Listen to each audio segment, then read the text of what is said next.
ಈಗ SIR ಬಂದಿದೆ. SIR ಬಗ್ಗೆ ಈಗ ನಮ್ಮ ರಾಜ್ಯ ಬೇರೆ ರಾಜ್ಯಕ್ಕೂ ಕೂಡ ನಾವು ಸ್ವಲ್ಪ ಮುಂದೆ ಪ್ರಯತ್ನವನ್ನು ಮಾಡ್ತಾ ಇದ್ದೇವೆ. ಆದರೂ ಕೂಡ 1 ಲಕ್ಷ 1 ಕೋಟಿ ವೋಟನ್ನು ಡಿಲೀಟ್ ಮಾಡಲಿಕ್ಕೆ ಈಗಾಗಲೇ ಕೆಲವೆಲ್ಲ ದೊಡ್ಡ ಕಾರ್ಯಕ್ರಮ ರೂಪ ಆಗಿದ್ದು ನಾವೆಲ್ಲ ಮಾಧ್ಯಮದಲ್ಲಿ ನಾವು ನೋಡಿದ್ದೇವೆ. ನಮ್ಮ ಕಾರ್ಯಕರ್ತರಿಗೆ ನಾನು ಮನವಿ ಮಾಡ್ಕೊಳ್ತೇನೆ, ನಮ್ಮ BLAಗಳು ಮನವಿ ಮಾಡ್ಕೊಳ್ತಿದ್ದೇನೆ, ಇದು ನೀವು ನಿಮ್ಮ ಹಕ್ಕನ್ನು ಉಳಿಸ್ಕೊಳ್ತಾ ಇದ್ದೀರಿ. ನಮ್ಮ ಮತ ನಮ್ಮ ಹಕ್ಕು, ನಮ್ಮ ಮತ ನಮ್ಮ ಭವಿಷ್ಯ.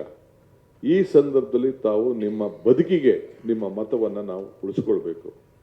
ಇವತ್ತು ಏನು 5 ಗ್ಯಾರಂಟಿಯನ್ನು ನಾವು ಕೊಟ್ಟಿದ್ದೇವೆ, ಯಾರಿಗೋಸ್ಕರ ಕೊಟ್ಟು? ಜಾತಿ ಪಕ್ಷ ಮತ ಭೇದ ಎಲ್ಲ ಮರೆತು ಎಲ್ಲರ ಆದಾಯ ಪಾತಾಳಕ್ಕೆ ಹೋಗ್ತಾ ಇದೆ, ಬೆಲೆಗಳು ಗಗನಕ್ಕೆ ಹೋಗ್ತಾ ಇದೆ. ಆದರೂ ಕೂಡ ಮಾನಸಿಕವಾಗಿ ಯಾರು ಕೂಡ ಕುಗ್ಗಬಾರ್ದು ಈ ದೇಶದಲ್ಲಿ ಅನ್ನೋ ದೃಷ್ಟಿಯಿಂದ ಸುಮಾರು 55,000 ಕೋಟಿ ರೂಪಾಯಿನ ಬಜೆಟಲ್ಲಿ ಇಟ್ಟು ಇವತ್ತು ಆ ಕಾರ್ಯಕ್ರಮವನ್ನು ರೂಪಿಸಿದ್ದೇವೆ. ಸೊ ಅದಕ್ಕೆ ಈ ಸಂದರ್ಭದಲ್ಲಿ ಯಾರಿಗಾರು ಮತ ಇಲ್ಲ ಅಂದರೆ ಈ ಒಂದು ಸೌಲಭ್ಯಗಳನ್ನು ಕೊಡಲಿಕ್ಕೆ ಭಾಳ ಕಷ್ಟ ಆಗ್ತದೆ. ಈಗಾಗಲೇ ಬಿಹಾರ್ನಲ್ಲಿ, ಈಗಾಗಲೇ ವೆಸ್ಟ್ ಬೆಂಗಾಲ್ನಲ್ಲಿ ಯಾರಿಗೆ ಮತ ಹಕ್ಕಿಲ್ಲ ಆ ಮತಕ್ಕೆ ಎಲ್ಲ ಸರ್ಕಾರದ ಸೌಲಭ್ಯಗಳನ್ನು ಕೇಂದ್ರ ಸರ್ಕಾರ ನಿಲ್ಲಿಸಿರೋದು ತಾವೆಲ್ಲ ಕೂಡ ಗಮನದಲ್ಲಿ, ನೀವೆಲ್ಲ ಮಾಧ್ಯಮದಲ್ಲಿ ತಾವೆಲ್ಲ ನೋಡಿದ್ದೀರಿ. ಆ ದೃಷ್ಟಿಯಿಂದ ಇವತ್ತು ನಾನು ತಿರ್ಗಾ ಇವತ್ತಿಂದ ಹೊಸದಾಗಿ ಅಡ್ವರ್ಟೈಸ್ಮೆಂಟ್ಗಳು TVಗಳೆಲ್ಲ ಅಡ್ವರ್ಟೈಸ್ಮೆಂಟ್ ಕೊಡಬೇಕು ಅಂತೇಳಿ ಈಗಾಗಲೇ ನಾನು ಮಾರ್ಗದರ್ಶನವನ್ನು ಕೊಟ್ಟಿದ್ದೇನೆ. 1 ವಾರ 10 ದಿನ ನಾವು ಸ್ವಲ್ಪ ಎಕ್ಸ್ಟೆನ್ಷನ್ ಕೂಡ ಮಾಡಿದ್ದಾರೆ. ಎಲ್ಲರೂ ಕೂಡ ಯಾರು ಎನ್ಯುಮರೇಷನ್ ಫಾರಮನ್ನು ಕೊಟ್ಟಿಲ್ಲ ಅವರೆಲ್ಲ ವಾಪಸ್ಸು ಎನ್ಯುಮರೇಷನ್ ಫಾರಮನ್ನು BLAಗಳಿಗೆ ತಲುಪಿಸಬೇಕು. ನಮ್ಮ BLAಗಳು ಜಾಗೃತರಾಗಬೇಕು. ಎಲ್ಲರೂ ಕೂಡ BLA ಆಗುವಂಥ ಭಾಗ್ಯ ಅಂದರೆ BLA 2 ಆಗುವಂಥ ಭಾಗ್ಯ ಎಲ್ಲರೂ ಕೂಡ ಇಲ್ಲ. ಈ ಪಕ್ಷಕ್ಕೆ ಒಂದು ಆಧಾರ ಸ್ತಂಭ ನಮ್ಮ ಪ್ರತಿನಿಧಿಗಳು ಸಂವಿಧಾನದಲ್ಲಿ ಕೊಟ್ಟಂಥ ನಿಮ್ಮ ಹಕ್ಕು. ಕಾಂಗ್ರೆಸ್ ಪಕ್ಷದ ಅಧ್ಯಕ್ಷರು ನಿಮಗೆ ಜವಾಬ್ದಾರಿ ಕೊಟ್ಟಿದ್ದಾರೆ, ಅಧ್ಯಕ್ಷರು BLA ಮಾಡಿದ್ದಾರೆ, BLA 2 ಮಾಡಿದ್ದಾರೆ. ಎಲ್ಲರೂ ಕೂಡ BLAಗಳು ಆಗ್ಬೋದಾಗಿತ್ತು. ಆದರೆ ನಿಮಗೆ ಏನು ಈ ಅವಕಾಶ ಸಿಕ್ಕಿದೆ ಅದನ್ನು ಪ್ರಾಮಾಣಿಕವಾಗಿ ಈ ತ್ರಿವರ್ಣ ಧ್ವಜವನ್ನು ಉಳಿಸ್ಕೊಳ್ಳಿಕ್ಕೆ ಈ ದೇಶದಲ್ಲಿ ಕಾಂಗ್ರೆಸ್ ಪಕ್ಷ ಮತ್ತೆ ಅಧಿಕಾರಕ್ಕೆ ಬಂತು. ರಾಹುಲ್ ಗಾಂಧಿ ಅವರು ಈ ದೇಶದ ಪ್ರಧಾನಮಂತ್ರಿ ಮಾಡಲಿಕ್ಕೆ ಅದೊಂದು ಪೂರ್ವಕವಾದಂಥ ಹೆಜ್ಜೆ ಅಂತ ಹೇಳಲಿಕ್ಕೆ ನನಗೆ ಭಾಳ ಸಂತೋಷ ಆಗ್ತದೆ. ಆದ್ದರಿಂದ ಈ ಡಿಲೀಷನ್ ಕಾರ್ಯಕ್ರಮದಲ್ಲಿ ತಾವು ಭಾಳ ಹುಷಾರಾಗಿರಬೇಕು. ಯಾರು ಯುವಕರು 18 ವರ್ಷ ಆಗಿದೆ, ಯಾರು 18 ವರ್ಷ ಆಗಿದೆ ಅವರೆಲ್ಲರೂ ಕೂಡ ಎಲ್ಲೆಲ್ಲಿ ವೋಟ್ ಇಲ್ಲ ಮತ್ತು ಫಾರಮ್ 6 ಕೊಡಲಿಕ್ಕೆ ಅವಕಾಶ ಇದೆ. ಅದನ್ನು ಕೂಡ ತಾವೆಲ್ಲ ಕಾರ್ಯಕರ್ತರು ಬೇರೆದು ಬಿಡಿ. ಇದು ಫಸ್ಟು ಮತದಾನದ ಹಕ್ಕು. ಮತ ಇದ್ದರೆ ನಿಮ್ಮ ಬದುಕು, ಮತ ಇಲ್ಲ ಅಂದರೆ ನಿಮ್ಮ ಬದುಕಿಲ್ಲ, ನಿಮ್ಮ ಧ್ವನಿ ಇಲ್ಲ.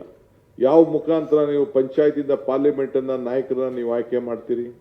ಮತದ ಮುಖಾಂತರ.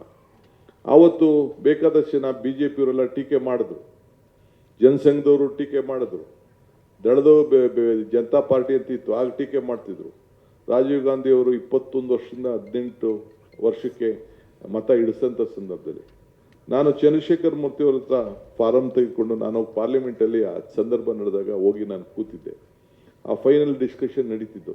ಎಲ್ಲರೂ ಯುವಕರಿಗೆ ನಂಬಿಕೆ ಇಡ್ತಾ ಇದ್ದೀರಿ, ಯುವಕರಿಂದ ಹಾಳಾಗ್ತದೆ ಈ ದೇಶ, ಈ ಕಡಿಮೆ ಮಾಡಬಾರ್ದು ಅಂತ ವಿರೋಧ ಪಾರ್ಟಿಯವರು ಹೇಳಿದ್ರು.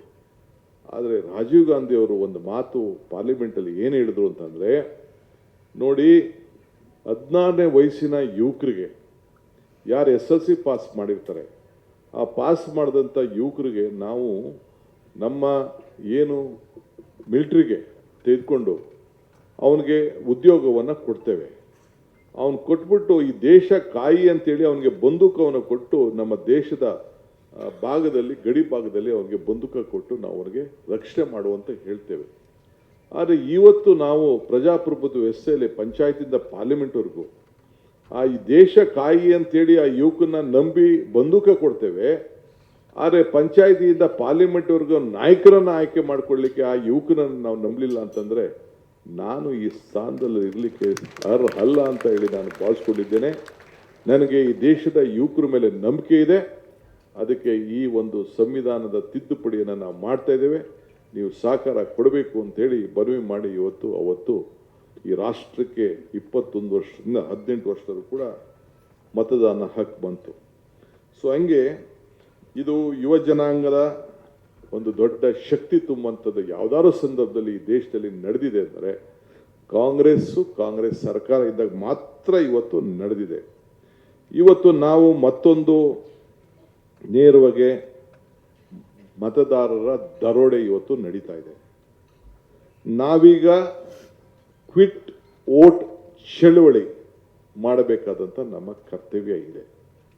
ಈ ವೋಟ್ ಚೋರಿ ಚಳುವಳಿ ಏನು ನಡೀತಾ ಇದೆ ಅದರ ವಿರುದ್ಧ ನಾವು ಈಗ ಹೋರಾಟವನ್ನು ಮಾಡಬೇಕಾದಂಥ ಒಂದು ಪರಿಸ್ಥಿತಿ ಇದೆ. ಆದ್ದರಿಂದ ತಾವೆಲ್ಲರೂ ಕೂಡ ಈ ಸಂದರ್ಭದಲ್ಲಿ ನಾನು ನಮ್ರತೆಯಿಂದ ಮನವಿ ಮಾಡ್ಕೊಳ್ತಾ ಇದ್ದೇನೆ, ಎಲ್ಲ ಕೆಲಸಗಳನ್ನು ಬದಿಗಿಟ್ಟು ಇವತ್ತು ನೀವು ಈ ವೋಟ್ ಚೋರಿ ಚಳುವಳಿ ಏನು ನಡೀತಾ ಇದೆ ಅದರ ವಿರುದ್ಧವಾಗಿ ಈ ಮತದಾನದ ಹಕ್ಕನ್ನು ಉಳಿಸ್ಕೊಳ್ಳಿಕ್ಕೆ ನಾವು ವೋಟ್ ಚೋರಿ ಚಳುವಳಿಯನ್ನು ನಾವೀಗ ಕ್ವಿಟ್ ವೋಟ್ ಚೋರಿ ಚಳುವಳಿಯನ್ನು ನಾವು ಮಾಡಬೇಕು ಅಂತೇಳಿ ಎಲ್ಲ ರಾಜ್ಯದ ಎಲ್ಲ ಕಾರ್ಯಕರ್ತರು ಕೂಡ ನಾನು ನಮ್ರತೆಯಿಂದ ಮನವಿಯನ್ನು ನಾನು ಮಾಡ್ತಾ ಇದ್ದೇನೆ.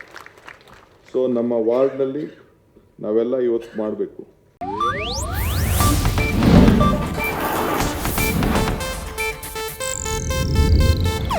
ಇದು ಏಷ್ಯಾನೆಟ್ ನ್ಯೂಸ್ ನೆಟ್ವರ್ಕ್ ಪ್ರಸ್ತುತಿ.